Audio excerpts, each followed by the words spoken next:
کہ انتخابات کے بارے میں تحقیقات کی جائے، وہ ایک ایشو ایسا ہے جس کے بارے میں بھی سمجھتا ہوں کہ کسی بھی پولیٹیکل پارٹی کو اگر اعتراض ہوتا ہے تو اس اعتراض کی تحقیقات لیکن ہونی سر چاہیے۔ جب اس وقت جب ان سے ریٹرن مطالبات مانگے گئے تھے اس میں یہ ذکر نہیں تھا، انہوں نے صرف دو مطالبات نہیں ایسی بات نہیں ہے۔ انہوں نے یہ بات رکھی تھی کہ یہ جو ہمارا مطالبہ ہے اس میں ہم بعد میں بات کریں گے، یہ فیئر سی بات یہ ہے کہ اس پہ نہیں دیکھیں میری بات سنیں، ایک تو بات یہ ہے کہ وہ 8 فروری کے بعد شروع ہوئے تھے کہ جی ہمارا مینڈیٹ چوری ہو گیا، صحیح، اور اس کے لیے جو ہے تحقیقات ہوں اور پھر خطوط لکھی اور بڑا کچھ تھا، اور سارا ان کا جتنا بھی بیانیہ تھا وہ انتخابات کے گرد تھا۔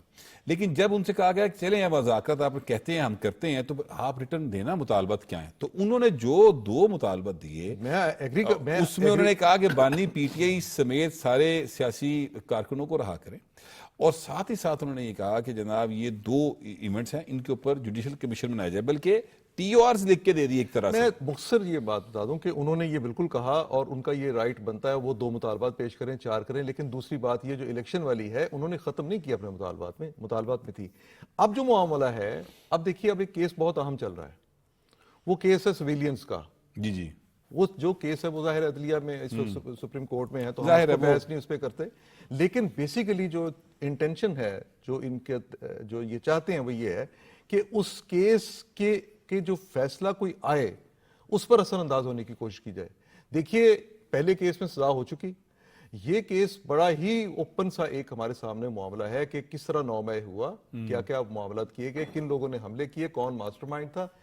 اس میں اگر کہیں اس کیس میں سپریم کورٹ کی طرف سے یہ کوئی رکاوٹ کوئی نہیں رہ جاتی عدالتوں کو، ملٹری کورٹس کو فیصلہ دینے میں ان لوگوں کا جنہوں نے قانون کی اس طرح خلاف ورزی کی جو کہ مجرمانہ فعل ہے ریاست کے خلاف، تو پھر اس کیس میں جو فیصلے ہوں گے اس میں آپ دیکھیں کہ سزائیں کتنی ہوں گی۔ میں نہیں سمجھتا کہ جیسے ایک عدالت نے پہلے فیصلہ سنا دیا جس میں انہوں نے سزا دے دی 190 ملین پاؤنڈ والے کیس میں، تو میں نہیں سمجھتا کہ سپریم کورٹ بھی کہیں ایسے فیصلے کو جو کہ ٹرائل چل رہا ہے اس سارے کو کہیں روک دے گی، کچھ بھی نہیں ایسا ہونا۔ سویلینز کے معاملے میں جو ہمارا قانون کہتا ہے، جو ہمارا آئین کہتا ہے، جو بنیادی حقوق کا معاملہ ہے، وہ سارے اپنی جگہ پہ رہیں گے اور عدالتیں یقینی طور پر اس کا احترام کرتی ہیں اور کریں گی۔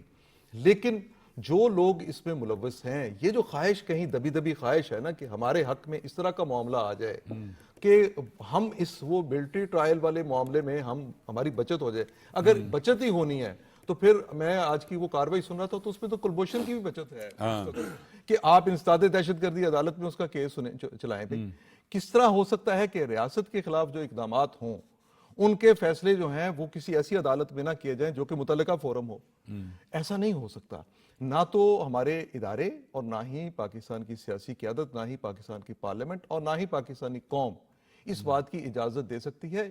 آپ 3 بندوں کے اگر آپ ان کے ویڈیو پرانے نکالیں، ایک بانی پی ٹی آئی، ایک ان کی پارٹی کے 2 دوسرے اور لیڈر، ان کے ہمیشہ یہ موقف رہا کہ وہ لوگ جنہوں نے ملک دشمنی کی، جنہوں نے ریاستی اداروں پہ حملے کیے، جو ریاست کے خلاف اقدامات اٹھاتے رہے، ان کا معاملہ جو ہے ملٹری ٹرائل ان کا ہونا چاہیے۔ جی بالکل ٹھیک تو اب یہ دباؤ ڈالنے کی کوشش ہے، جب تک یہ بارگیننگ کی ان کی جو بیک چینل ڈپلومیسی یا بیک چینل جو ایک ڈائلاگ ہے اس میں اگر تو یہ ان کا دباؤ کہیں کام کرتا ہے یا ان کو امید ہوتی ہے تو یہ مذاکرات کی طرف آئیں گے۔ اگر ان کو پتا چلا کہ وہاں پہ کچھ نہیں ایسا ہونے والا تو یہ مذاکرات کی طرف نہیں آئیں گے۔ Sir to the best of my knowledge back door کوئی رابطے نہیں ہوتے، نہیں ہے رابطے تو پھر ٹھیک ہے، پھر آپ دیکھیں یہ ابھی مذاکرات کی طرف نہیں آئیں گے، اس لیے یہ کیسز وہاں چلیں گے، سزائیں ہوں گی۔ اور ہم 1-2 دن پہلے بھی بات کر رہے تھے وہ یہ کہ جس طرح آپ سمجھتے ہیں نا کہ آپ نے ملک میں جو انتشار پھیلایا، اب پی ٹی آئی کے اندر بھی ایک الگ گروہ ہے، وہ بھی سمجھتا ہے کہ مذاکرات میں ہمیں جانا چاہیے۔ ہاں پی ٹی کے اندر یہ گروہ موجود ہے، لیکن پی ٹی کے اندر ایک ایسا گروہ ذہنی موجود ہے، طور پہ بکھرے ہوئے لوگ ہیں، وہ کہیں کوئی خواہش ہے مذاکرات کی، کہیں خواہش ہے کہ ہم مذاکرات نہ کریں، دھمکیوں سے کام چلائیں، لیکن میرا خیال ہے دھمکیوں سے کام نہیں چلے۔ ہمیں جواد فیض صاحب نے اسلام آباد اسٹوڈیوز میں جوائن کیا ہے، تو جواد فیض صاحب یہ بتائیے گا یہ کیا کانفیڈنس ہے پی ٹی آئی کا کہ وہ مذاکرات سے اس طرح سے یکدم جو ہے وہ باہر نکل گئے؟ آپ کو یاد ہوگا آپ اس وقت ہمارے ساتھ موجود تھے جب بانی پی ٹی کو سزا ہوئی، تو اس کے بعد میں نے ان سے یہ سوال کیا تھا کہ سر اب مذاکرات کا کیا بنے گا، تو انہوں نے اس کا کوئی جواب نہیں دیا تھا۔ لیکن اگلے ہی روز جو ہے بیرسٹر گوہر نے کہا جی کہ بانی پی ٹی اے کے حکم پر ہم مذاکرات نہیں کر رہے، تو کیا کانفیڈنس ہے ان کے پاس کہ وہ مذاکرات سے باہر ہو گئے؟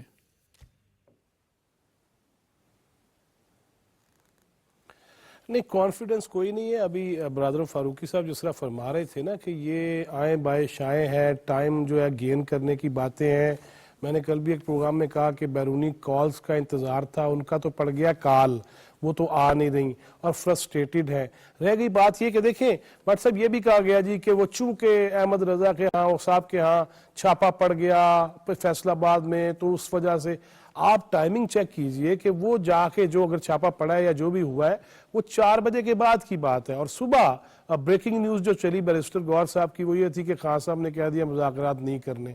لہٰذا اس ساری چیز میں یہ ابھی تک شاید منتظر ہیں، متلاشی ہیں کہ کوئی چیز کسی ادارے سے آ جائے یا باہر سے خاص طور پہ کوئی ایسی چیز ہو جائے جس کے بعد ان کے بلے بلے بیرونی پریشر آ گیا اور پھر لابنگ فرمز جو ہیں انہوں نے کام کر دکھایا، ان کی جو وہاں پہ خدمات ہیں وہ ہمارے حق میں فیصلے آنا شروع ہو گئے. لیکن میرا نہیں خیال کہ اب ان کو کچھ اس طرح کوئی مل سکے گا. ابھی بات یہ ہو رہی تھی کہ ان کے اندر بھی گروپ ہیں. دیکھیں ایک گروپ ان کے اندر موجود ہے جو کہہ رہا ہے کہ یار تنخواہیں لگیاں نے، کھا پی رہے ہیں، آنیاں جانیاں ہیں، اسمبلی میں بھی آتے ہیں، انجوائے بھی کر رہے ہیں، تو کس لیے مذاکرات جو ہے جاری رکھنے چاہیے.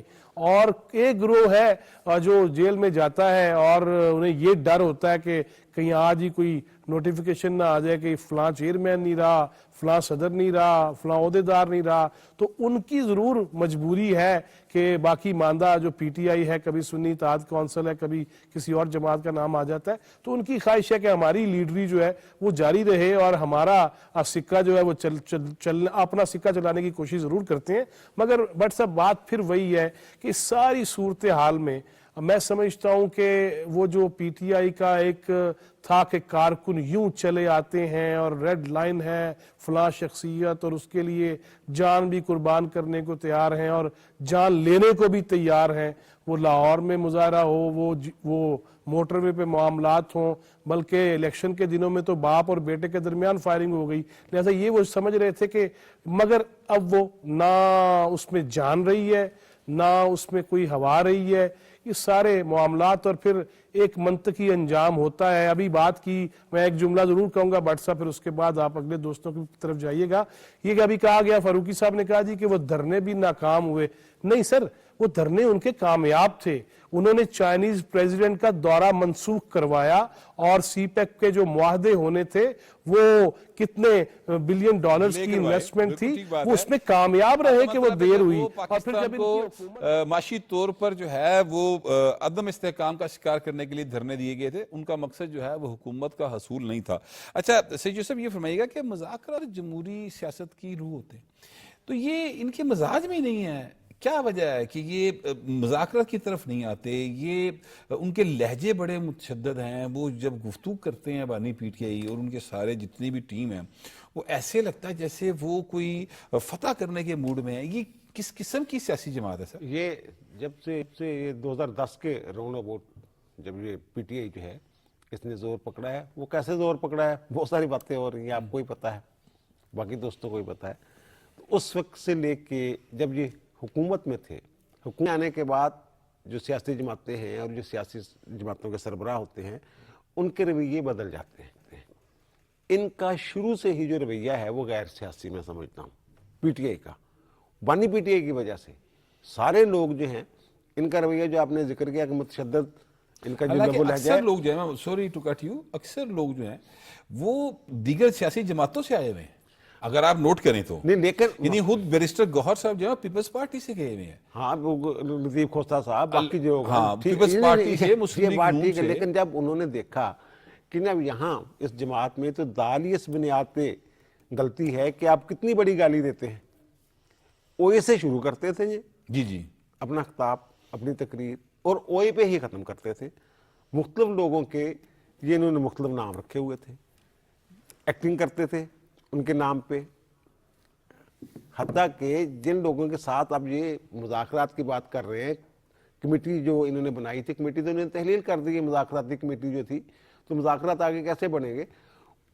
وہ کمیٹی جو اب اس کو مینڈیٹ دے دیا جناب آپ دیگر اپوزیشن کی جو جماعتیں ہیں ان کے ساتھ